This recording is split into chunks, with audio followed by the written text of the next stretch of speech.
Okay, I have a update on the 72 K20 I'm building. I got that chassis out of here finally.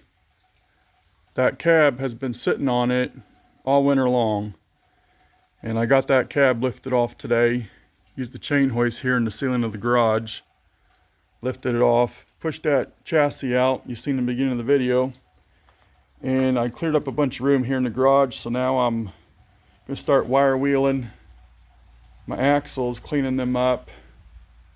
Got the other axle over there under the frame. I'll clean that, get these axles cleaned up, pull that frame out here in the middle, and start assembling the driveline and chassis.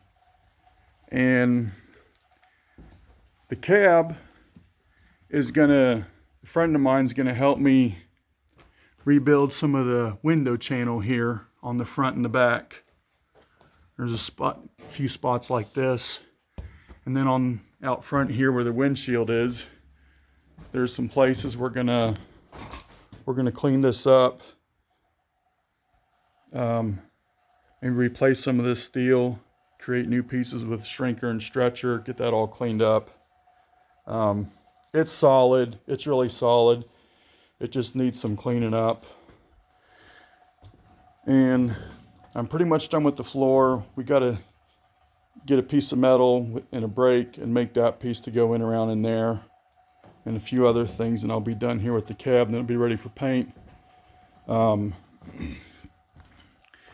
got these lights from a guy in Oregon. Make It Done LLC. Make It Done. He makes these, he makes the lens with a 3D printer and stamps out these little pedestals or mounts, whatever you want to call them.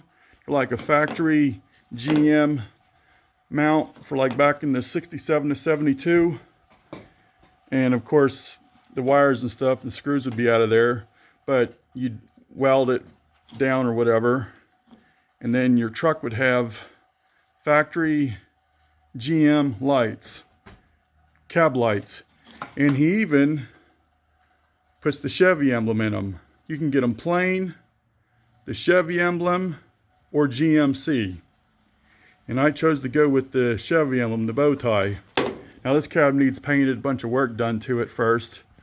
Inside here, I got a panel to replace the inner part of the ceiling there right above the windshield. And when we have that cut out, then that's when we're gonna do all that work. So it should go pretty good as far as wiring that all up before we put the new piece back in. And so that's kind of where I'm at with the project right now. It sat for a while over winter or this spring because of work and so on. But I'm gonna get back into it here soon. But I got 5 of these lights. It's gonna be 1 on either end and 3 in the middle, just like it would have been from the factory. So I'm looking forward to that. Then we'll get this cab primered and painted and ready to set on the chassis whenever it's done. But I got to pull that all over here and start assembling it. I'm going to clean these axles up first and paint them. That way I can put them in under there and it's all good to go. I don't have to tear the axles back out just to paint them and do all that other work to them. So that's kind of where I'm at with the project. Just a little bit at a time. My garage is small, so this really makes a lot of room as far as moving forward the project. I know it's a cluster mess right now, but I'll get it all organized and be ready to pull this into the middle here a little more and start assembling the driveline. But that's where I'm at. You guys have a nice one. Catch you next video.